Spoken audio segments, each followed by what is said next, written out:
This is the disturbing case of Christopher Rivers. I don't know who this is, but I'm assuming rest in peace. But yes, the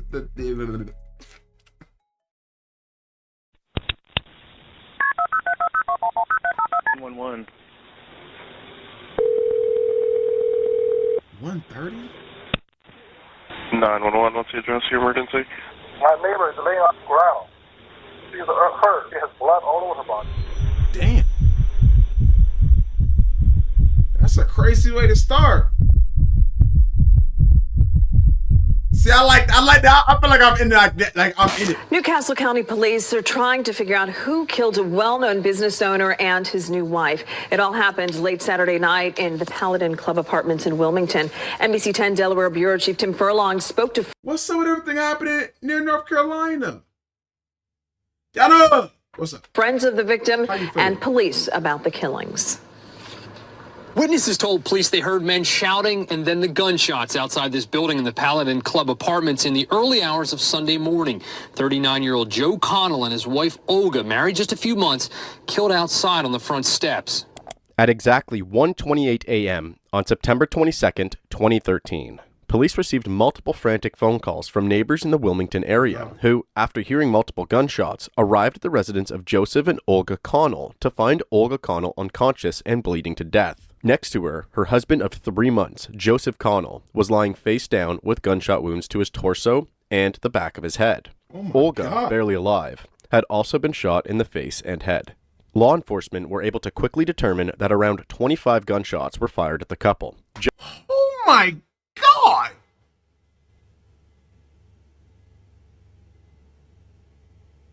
My day was great. I'm amazing. But 25 gunshots is crazy. What? Just after they returned home from Olga's 39th birthday celebration, where oh God, that's whoa.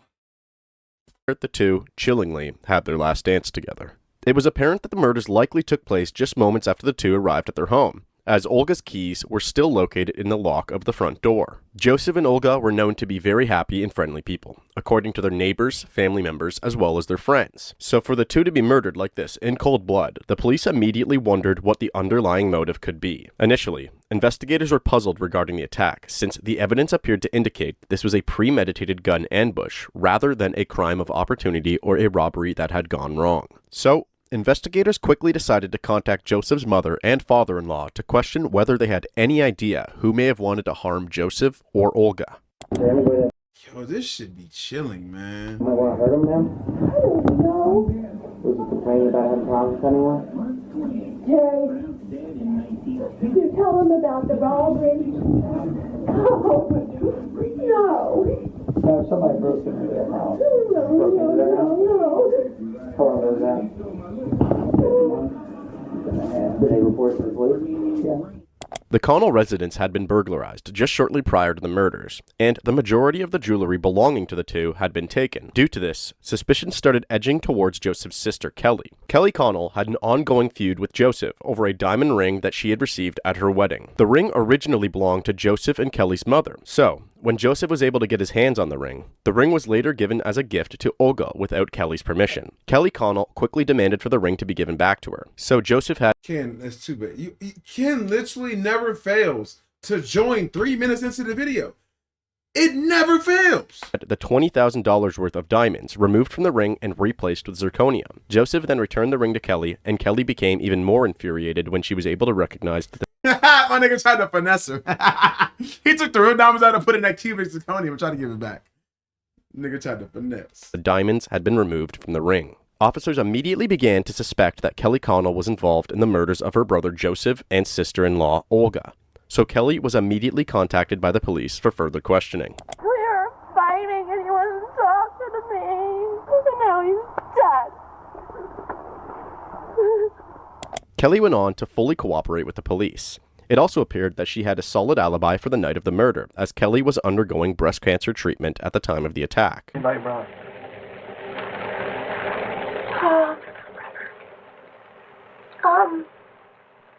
Recently, I mean, recently him and I were not talking.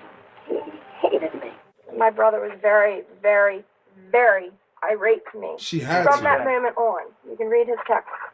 From that moment on, my brother was pure evil to me, accusing me of sending numerous threatening texts to his wife. Though she appeared fairly nervous at times, Kelly remained calm in the face of mounting accusations for the murder of her own family, even showing the investigators the text conversations that she had with her brother and his wife, including the arguments which regarded the ring. Kelly Connell also denied any involvement in the burglary that had just lost Olga and Joseph nearly all of their jewelry, while also stating that she knew that Olga firmly believed that Kelly alone could have been responsible for the burglary, and then professing that Olga's beliefs were simply not true. Things took a strange turn after the questioning of Kelly's fiancé, Garrett Catalano, whose statements solidified Kelly's alibi. Garrett's statements also revealed what he supposed was an alternate reason for Joseph's and Olga's murder. As it turns out, Joseph is a longtime bodybuilder who actually had been addicted to steroid use for quite some time. Garrett went on to suggest that Joseph was also likely selling steroids out of the auto repair shop that Joseph owned with his business partner, Christopher Rivers. After researching the claims made by Garrett Catalano, investigators began to focus their attention towards Christopher Rivers, who was not only Joseph's business partner, but also a longtime friend of the couple who was set as a secondary beneficiary of a $1.2 million life insurance policy taken out in Joseph's name. Both Joseph and Christopher had set up a life insurance policy in case something were to happen to one of them. The surviving business partner would be able to use the insurance money to pay off the mortgage for the auto shop business that the two owned together. So, law enforcement then began to focus more closely on Christopher Rivers and immediately brought him in for questioning. Unfortunately, only bits and pieces of the Christopher Rivers interrogation video have been made public. However, I was able to locate a couple key moments from the interview. I want to talk to you a little bit about your partner, your history with him, and what kind of stuff he's got himself tangled up in recently. Ultimately, when we're all said and done, Promise me you won't repeat it to him. Yes. The other guy that works for me comes up to me and goes, "Joe's selling drugs out of the back of the shop." And I was like, "What?" So I searched the shop, found him, and said to him, "Get him out. I don't want it here. I'm not losing the frickin' place over this bull." What was he selling? Steroids. At 11, I went down there. It was around 10:30. But I didn't have my ID on me, so I had to drive all the way home. Oddly unsurprised that the police were interviewing him about his business partner, Christopher Rivers seemed to indicate no concern for the Connells' well-being. He instead told the police in clear terms that he had a tiff with Joseph soon after discovering that Joseph was selling steroids out of the auto shop. Chris also went on to allege that Olga and Joseph were living a lavish lifestyle that was likely sustained by the earnings from the steroid sales. Chris would point out that he believed that Joseph's $100,000 Mercedes would be nearly impossible to purchase as the auto repair shop co-owner, despite the shop being a fairly successful business. It wasn't long before the— Damn, what if the nigga just be hitting parlays? What if he just be gambling and shit? Huh? What if he did OnlyFans? Yeah. statements from Christopher's first interview would blow up in Christopher's face. In the weeks following Christopher's interaction with police, Chris went on to take part in a media interview where he seemingly made some contradictory statements. There's nothing that he would ever do to make anybody angry, ever. What did he like to do? What was his Fishing. interests?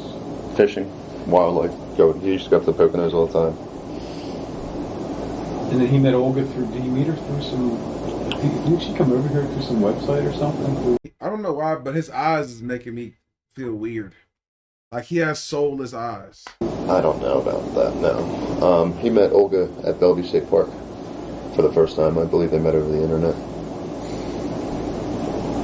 And she was What y'all eat tonight? divorced or something like that? She was divorced, yes. Did you ever meet her ex-husband? Once he brought his car into us, but I didn't really talk to him. So it wasn't the blood couldn't have been that bad if he's bringing his car into his ex-wife's. There was no problem. So he's bringing his car into his ex-wife's boyfriend's shop, or correct. There's no real jealousy or anything like that. What was his name?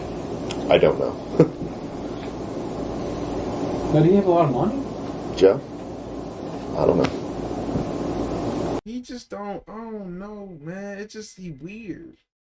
Pasta, nothing. Neck bones and rice. Chicken wrap, like a chicken Caesar wrap. Damn, that sounds fire. I mean, but did he have to buy into the business or anything? Or? I'd rather not get into that, but yeah. He did have to buy into the business. Not a large amount. I'm not going to talk about that. All right. I knew it was a chicken Caesar wrap. Was it from Publix? Or was it one of those, Trent, what's that place called where you get like the juices from? It's like a health spot. Arden's Garden. Arden's Garden. I miss it, bro. I miss Arden's Garden, man. See? Like this. Salmon, rice, broccoli with some cheese. Damn, I'm about to get me some food now.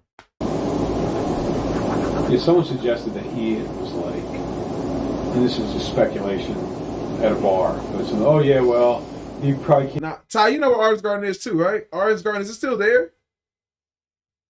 That shit's so good, man. Came in, bailed Rivers out of. Yeah, I ate before I started shooting. Out of all his queso, chicken queso with queso over it. That's valid too. His trouble. I was gonna make one. And then Rivers was pissed because he looks weird. Because I don't know, he just looks weird. He decided he reneged on the deal, so then Rivers decided to get him. And I was like, well, that makes no sense. That doesn't even make sense. No.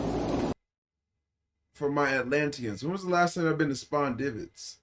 I ain't been there in so long, but I still rock with Spawn Divots. I know a lot of people changed up on them, but how was your relationship up to the day he died? Figure you see somebody every day, 12 hours a day, more than you see his forehead is a little sharp. Your wife. So we were pretty much best friends. When was the last thing you did together? When was the last time you saw him? I was together Friday with him. And then Saturday I was supposed to meet him down with everybody at the bar. So you worked on Friday. Mm-hmm. Olga's working too, right? Mm-hmm. Everybody's happy. Everything's fine. Normal day. What bar and you're supposed to meet him Saturday? Saturday at Firestone with a bunch of friends. Firestone's down. Is that down Riverfront? They expensive now? But this didn't happen until Sunday, right? From what I'm told. So what happened? Why didn't you meet on Saturday? I was working. Oh, so you just couldn't go? Mm-hmm. Oh, yeah. So we had plans to go, but I never made it. And you talked to him, just called him and say, hey man, I can't get there, or text him and say, I was talking to him. I talked to him all day long. And who was he with? Just a bunch of other friends? Or? He was with Olga and a bunch of our other friends there. And would you go fishing with him and stuff? Mm-hmm. And you really consider him your best friend? One of them, yeah. So, like, he just looked like he hasn't gotten sleeping forever. I don't know. It just looked weird. Like, he just looked weird. He gets killed, I guess, was it early Sunday morning? They didn't really tell me anything. When did you find out? I found out around 9:30 or 10:30 Sunday morning. Sunday morning. So I think it happened on okay, so they came and knocked on your door? They woke me up at 6 a.m., 6:30. Now, where were you the night before? At home. At work, to the shop, to home. Was that on Fawn Drive? It's Fall Road. Is it your house or? It's my house. Who you live with? My girlfriend. Did you guys do anything? What do you mean? Did you do anything that night? Did you go out anywhere? I was at work and then I went straight out. What'd you guys do that night? Went to bed. Stop, bro. Yo, stop. I'm invested. Go straight home. I went to McDonald's and brought food home to her. You guys watch a movie, hang out? I mean, I don't want to get into... Ate food and went to bed. Oh, you went to bed early? Mm-hmm. Oh, wait a minute. Well, it was early, like 12 o'clock. To midnight? Yeah. Did you watch a ball game or anything that night? Or I don't remember. Football? Or whatever was on TV. Never left the house? She never left the house? Nope. How do you know she never left the house while you were at work? No, once you got home. When I got home. Well, he didn't say that. That's what I meant. Yeah, that's what I meant. When you got home. See, things right. So it was a normal night. You just worked your butt off, went to bed. Mm-hmm. Now, what was Sunday's plan for you? Usually Sunday I just lay around the house.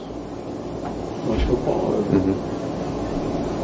Instead, you got woken by the Newcastle County Police detectives at 6 a.m.? Yep. How'd they tell you he was killed? They didn't at first. They asked me a bunch of questions, and I had no clue why I was there. And They wouldn't tell you? no. Why'd you go with them? I figured it had something to do with, I don't know, I just went.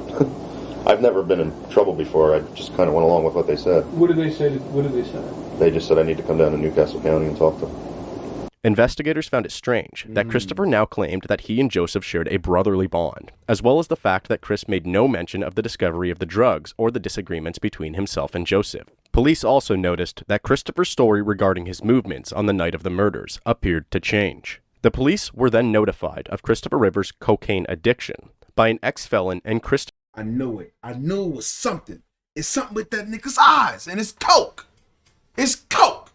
I knew it was something, and it's fucking cocaine. Christopher's usual drug dealer named Harry Cook. Harry also told the police that Christopher had a seething jealousy of Joseph's lifestyle, and that Christopher once told Harry that he suspected that Joseph was embezzling money from the shared business, and that Christopher had also vocalized a desire to have Joseph murdered. The police continued to investigate Christopher Rivers, and while surveillance footage showed him at home on the night of the double murder, he also appeared slightly agitated while pacing back and forth and constantly looking at his phone. Finally, a major break in the case was found during the assessment of Christopher's phone. The police were able to determine that every text and phone conversation that took place around the approximate time of the murder had been manually deleted. Law enforcement then forensically recovered the data and found that Christopher was in communication with a local ex-felon. Not only this, investigators were also able to determine that Chris had a crippling amount of personal debt, and a potential motive was therefore laid bare.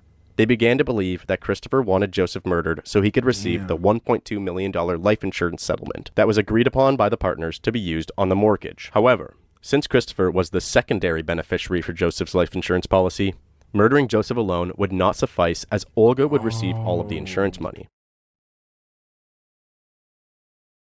So she caught a nasty stray. Oh.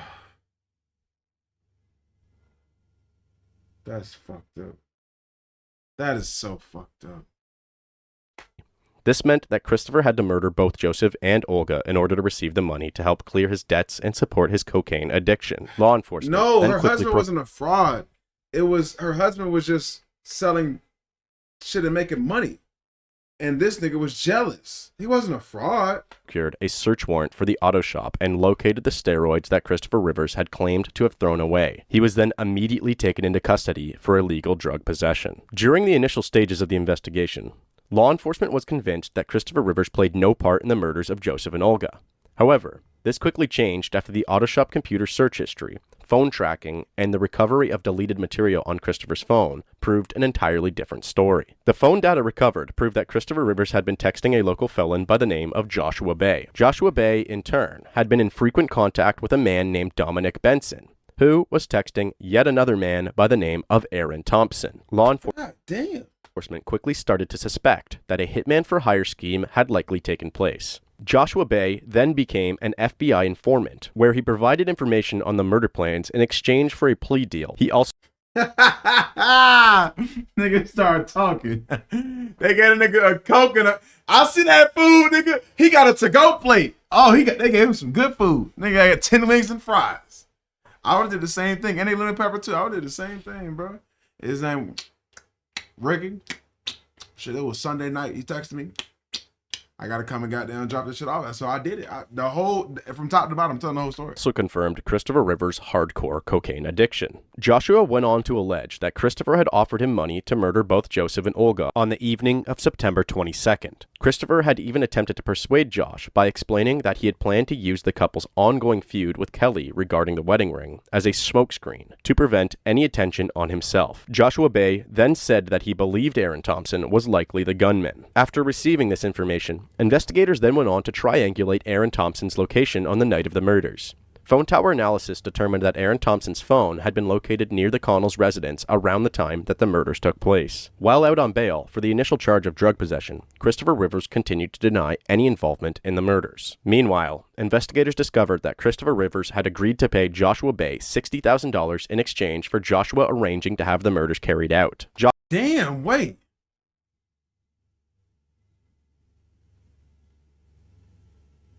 Damn. Joshua Bay $60,000 in exchange for Joshua arranging to have the murders carried out. Joshua, in turn, agreed with Dominic Benson and Aaron Thompson that Benson and Thompson would commit the murders. The $60,000 was not paid prior to the murders. Christopher actually gave Joshua Bay a $5,000 down payment, and then immediately following the murders, Christopher gave him another $5,000. Joshua Bay then gave the second $5,000 payment to Aaron Thompson. Christopher Rivers then gave another $2,500 to Joshua Bay, which Joshua Bay gave to Dominic Benson. Christopher later made one more payment to Joshua Bay of $1,500, which Joshua also gave to Dominic Benson. Approximately 1 year following the murders, Christopher Rivers was charged with conspiracy as well as 2 counts of first-degree murder. Man, give me my whole 60,000 and I'm scamming your ass. This I would do that shit. I'd scam him and then move. Cause what you gonna do? Kill me? 2 men have been charged in the execution-style murders of Joseph Connell and his wife Olga.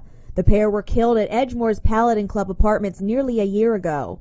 One of the men charged was Christopher Rivers, Connell's partner at CNS Automotive Repair on Concord Pike. He said, I guess you're wondering why you're here. And I said, yes. And they said, Joe Connell and Olga were murdered last night at their house. And I just didn't believe it. I still don't believe it. The moment it hit me was the day of Joey's funeral. I was standing in the line next to my father, and Chris Rivers' turn came to come up, and he shook my father's hand. Ooh. And then he gave me a hug. Ooh. And he was just trembling. And it was right then and there at that moment I just felt in my heart he had something to do with this. His trial took place about a year and a half later, and all of the evidence was presented linking Christopher Rivers to the murders of Joseph and Now the nigga looks sad.